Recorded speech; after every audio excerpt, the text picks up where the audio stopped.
You know, so that's got quite an age to it, this one up here. And the last one in the middle here, you'll saw it, GJM. It's the only one in the system that I've found that looks like that. And if you look at it, someone put their initials on the wall, they've gone round it, squared it off, so they've put their initials in the picture frame. Then they put the string on the top, it ends up hanging on the wall. Let's go. This is only just one spot. It goes all the way along, all the side passages have collapsed, and that's some of the fill that's come down from the great above.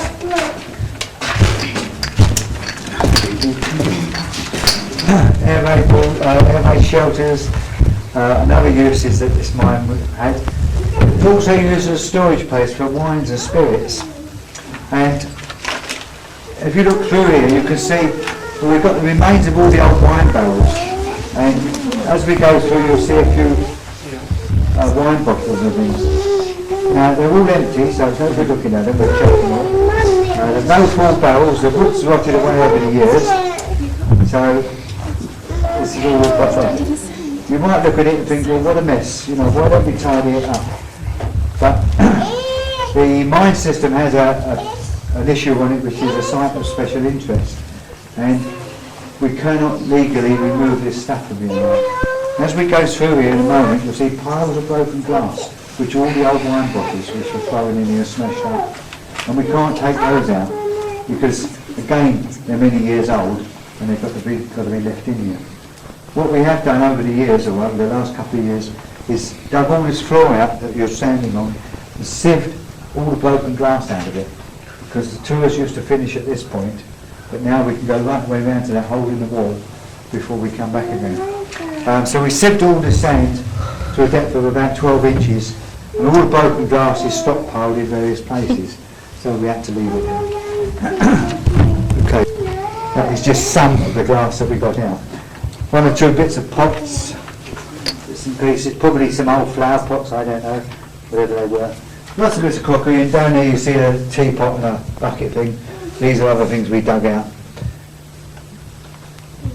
So, quite a lot of history to it. Again, workmanship of the miners. You can see we've got a support pillar here. A little bit of flaking, but that's nothing much. It's when the sides start going we worry about. That's okay. So you've got pillars here, pillars there, right the way through, and the same here. But the workmanship, all the arches, the curvatures, are all basically the same. I've never measured them, but if you will take a few inches, there won't be much out. It's an example of the conditions that the miners would be working under. Okay, candlelight. And they'll probably only be using one candle. Why would they not be using more candles? Do we know? The reason they would not be using, mind you, if they had 6 candles, they'd be getting 6 times the amount of light as that one's giving off. But if they had 6 candles, miners got to buy 6 candles. And he's got to sort of spend his wages on them, and we never give them to him, so however many he used came out of his weekly wage. So he would struggle on with one candle. Sometimes it would be stuck on his helmet, so he could see straight in front of him what he was doing.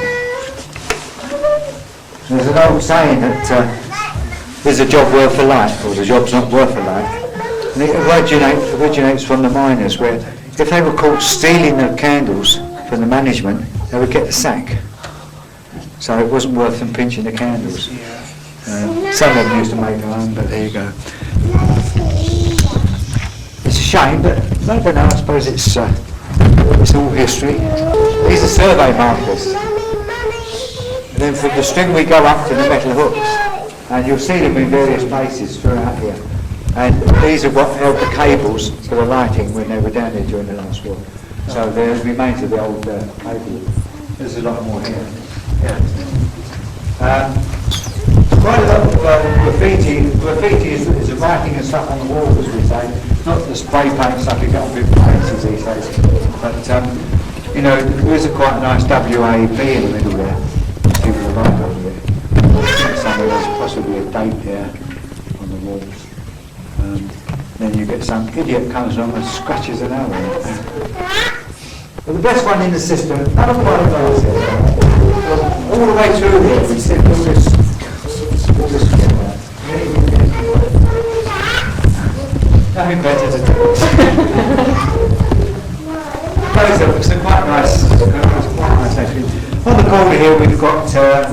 early one anyway. Where's it gone? Must have been on the other pillar. But never mind. There's this one here. This is the best one in the system, okay? 1862.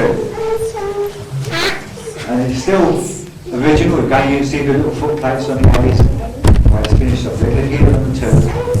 And it's nice and high so people can't get at it and scratch it. There's another one, it must be on the other pillar. 18.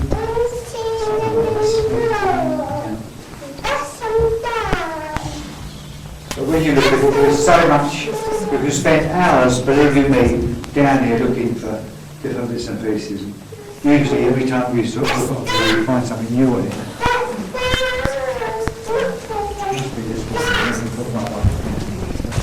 Which goes back by the way. As we come through here, with a quick glance, you can see them little faces and heads all on the wall. We've been coming up hillside, so we're a little bit higher than where we were earlier. Come down to about here, and then you can look through here, look. There's all the old glass, and we were right over there just now, with those hot containers. And that's the lower level.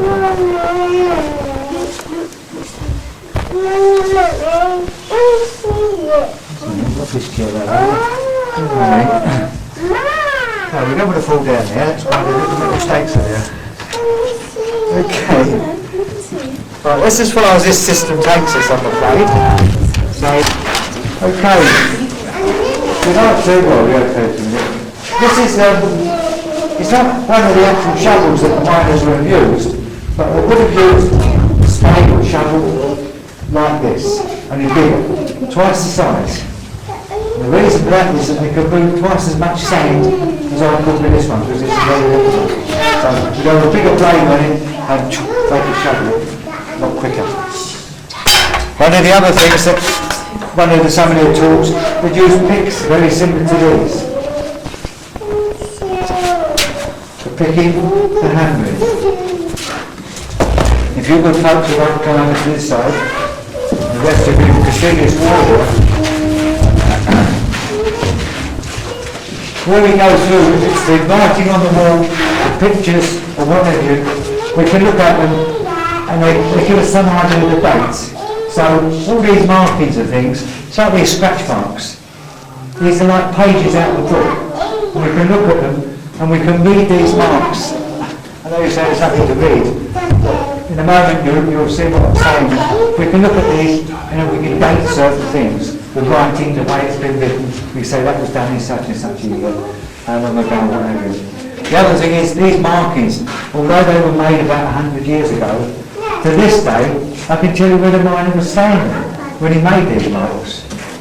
And when you look at the wall, what I'm going to show you, you'll see what I'm saying. If the miner was standing here, as he's picking, he would make these marks coming this way. And then you look at the wall the other side. If I stand here, I cannot get those marks on there. Not with this pick that way. I've got to be standing here to get these marks on the wall. So I know the miner was standing somewhere back here. And then he'll move down and he'll be picking away in the middle until we get the straight marks. Simple as that. So, page out the book. The other thing is, how did the miners get all the way out there to get the sand out? Yeah, there's not one person been called out with that one today. He started up there, okay? He started up there, done the floor out, done a bit more of the floor out, a bit more, and they're getting lower and lower all the time. So eventually they get down here. Probably come to the best part of the sand until we stop here. So they would know exactly which way to go. You can see a few faults over there, and that's cement or what, but you can see a few fault lines in it. They were professionals, they knew exactly, same as the coal miners, they know a good seam or a bad seam, and they say they're going to dig that way or walk in. The redstone, the rock in the area, again, they know the wood stuff to get out of the base stuff. And the same with your same thing, whatever. Okay, that's as far as this tour goes, folks. If you've got any questions, I've got the answers, I'll be happy to come forward. If you want to join the club, we've got membership as well. But I think becoming club members, you don't have to go underground, you pay your subscriptions, you can be what we call an armchair member, you've got all the literature and things like this. As a member, Once you pay what we call club insurance, you get into a lot of systems that normally on a public tour you wouldn't go. I.e. the fireside golf through the bank. So, okay, that's probably.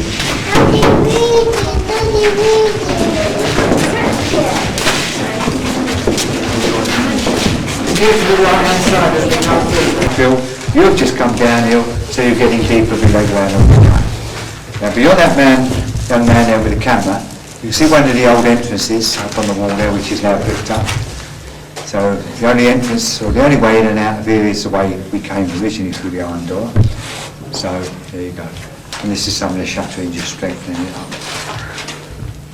Apart from the use of the sand, the mines were used during the First World War for storing explosives and ammunition, which was a surplus product from Woolwich Arsenal.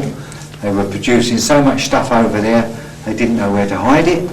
So they said, we've got a lot of tunnels under Reigate, we'll hide it under there. So that's where it was all stored, down here during the First World War. By the time the Second World War came along, they got rid of it all, and they decided to put people in here. So it was used as an air raid shelter. And people that were down here in that time have told me that there was, along this wall, there was bunk beds. All the way through the passages there was bunk beds. And where we're standing here are the remains or remnants or signs of where some of the bunks used to be. The stepped flooring would have been to the level of the bunks, and just up into the corner of the roofs are support holes that have been cut to sort of hold some of the framework up. That's all we've got left of the old bunks. There's one of the walls that's picked up that goes through to where we were earlier. As we go through, you'll see all these alcoves that are picked up. That's just into like a cave entrance at the top, as you can see, and then down the shaft into the system. And they would have probably used a wooden ladder or something like that getting in and out. They would have used buckets or other means of getting the sand out. And it would have been wheelbarrowed through the system. We'll show you some tools later on. Used during the last war. And if you follow my light from the bottom going up, you'll see the stairs would have gone up here, a platform would have gone across here, then the stairs would have gone up here again where the handrail is. There would have been a platform across here. If anyone wishes to look, you can see the remains of the old handrail going up the top, and that goes right out into Tunnel Road, where the market is at the moment. And this is the way they'd used during the last war of getting in and out. But all the stairs now are rotted away since. So you can see how deep we are now below ground, quite a depth. And we're going downhill all the time.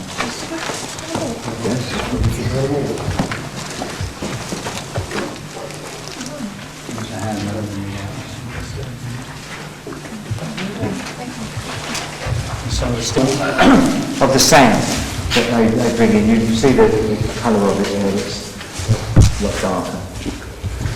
The boarding at the side of railway sleepers, and they're put up there, just in case you're wondering, to protect the pillars. Because from back here they shoot their rifles through, and if we didn't put anything there to protect them, the pillars would get smaller and smaller, the support for the roof would get less and less, and the roof would come down. This is one of the largest open chambers that we've got in the system here, and as far as we can gather, that it was used as like a dining area during the last war, communal meeting place, or from where we're standing here now, could be chairs or benches. This would possibly have been a cinema screen. So they had a sheep got him down here, you can just see him in the middle. He's over there. And there's some of the graffiti, he's quite old, sort of well over 60 years old, some of it. Again, the miners. Some people would look upon the miners as an unskilled individual, low paid, didn't really know what else to do. But the miners, whether they're in this mine or other mines, they're skilled people, believe you me. So, to prove that point, just here is what we call a support pillar. Just here is a support pillar. There's another one there, There's another one there, and there's another one there.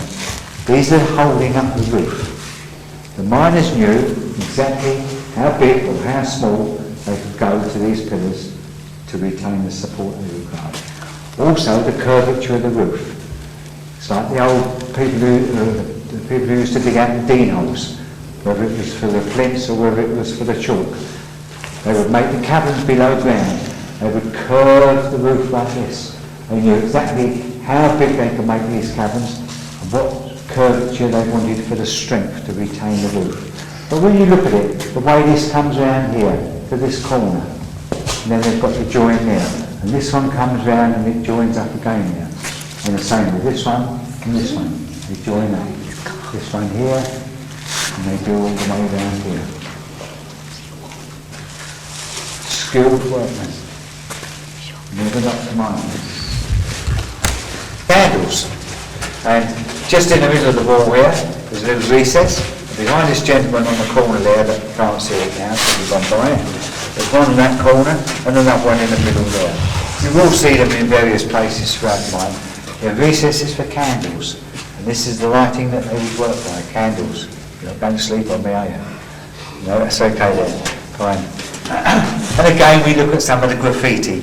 We stop here because there's some quite nice stuff on the wall. Just over on the corner, there's an NB. And we're looking at that and we're probably saying that's about 2 years old. Somebody scratched that there, probably one of the kids from the rifle club or somewhere. Luckily they haven't defaced all this other stuff. The RE, it could be anything from 50, 70 years old. The little face as well.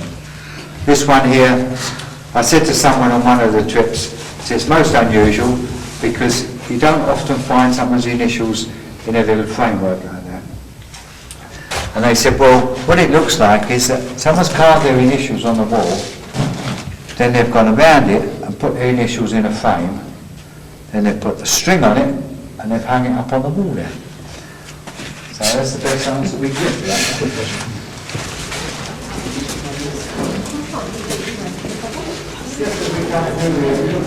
And you might say, how did the glass get there? Well, it used to be, this area used to be used for storing wine and spirits.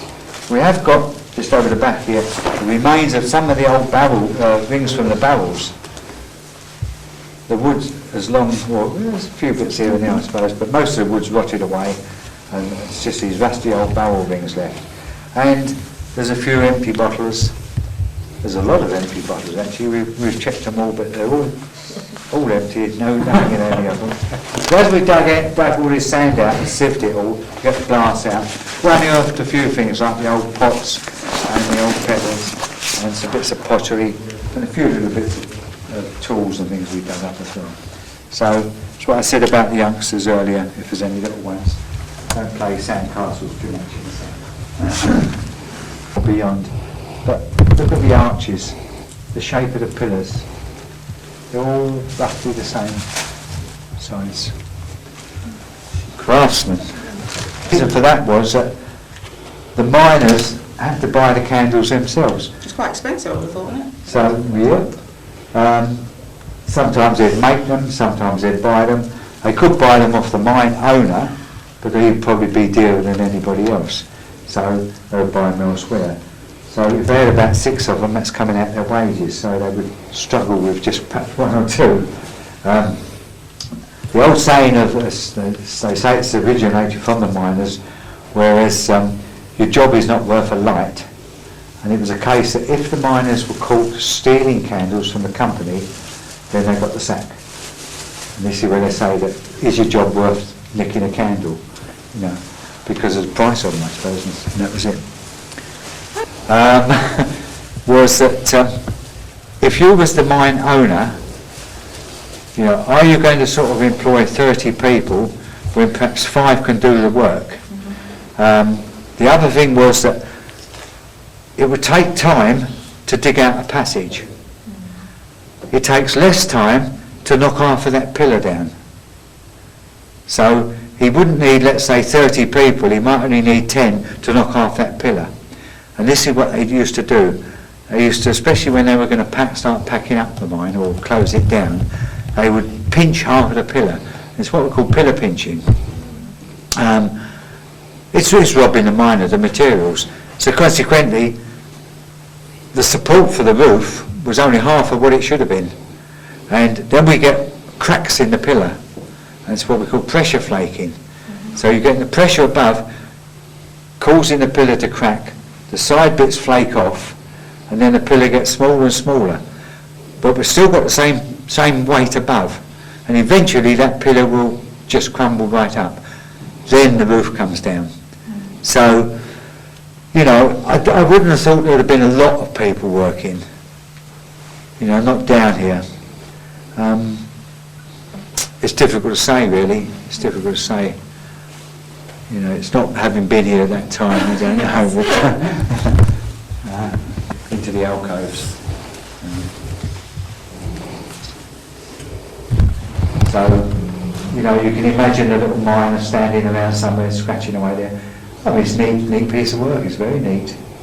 It's nice and high, we can't get the graffiti experts doing silly little Mickey Mouse pictures like that, you know, and whatever else we've got here. I think that might be art one day. Yeah, it will be, yeah. Like the Egyptians. That'd be older still then.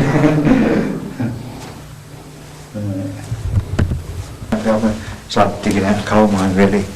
Okay, first thing we used to say, last the actors here, all the parents, all the mums and dads are standing here saying, hello, I know the answer. Well, ask the little ones, because hopefully they don't know. How do you reckon the miner got up there to get all the sand out? They all know. Started up there. There's always someone. There's always one. The miners started up there, and then they dug the floor out. And then a bit more of the floor, and a bit more, and eventually they're down to where we are now. The other thing is, like the graffiti, these pick marks that are on the wall, they're like bits in a book. We can look at them and they tell us things. Don't they, madam? That's interesting, that's nice. She says, no. Right, they were made like 100 years ago. But today I can tell you where the miner was standing when he made these marks. Because if we look at them closely, we've got all these in the middle here, they're straight down marks. Have they done on purpose then? Have they been done on purpose? Oh yes. Oh, okay. Oh yes. You'll be very lucky to find, well yes, the whole mine was cut out, that was on purpose. Yeah, I know, but I just mean is it a language or something else? Doesn't tell you anything. Well, anyway. Okay. These were, yes, I'll tell you why they were done in a minute. We can say that the miner was standing straight and made these marks here. Now when we look at this, we can see these ones here are curving that way, and these ones are curving that way. So we know that the miner was standing here. The other one with a club end on it as well, which is ideal if he wants to knock anything into the wall. Wedges or anything like this. After he'd sort of got all his sand and stuff like that he wanted, he used a spade, this shape, only about twice the size, because he could move twice as much sand with a larger blade than this one. So we find remains of spades very similar to that the miners would have used. Why did he make these marks? You don't know, do you? Why did you make the marks, no? Right. Normally I have people standing this side, and this corner of the roof here, or the wall, is a good example of an uneven surface, which is all sort of lumpy. Now the miners would make these marks so that the area was fairly smooth. So if he's walking through the passage, and he's got all these lumps and bumps on it, right? He's got to keep ducking his head, because if he doesn't, he's going to go bang.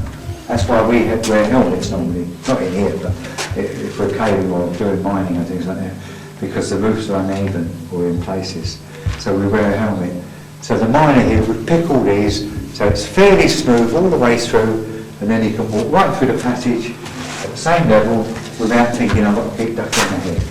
That gentleman knows he does a lot of underground work as well. And most places he'll be wearing a helmet. So there you go. So that's the story of them. So what's the line around here?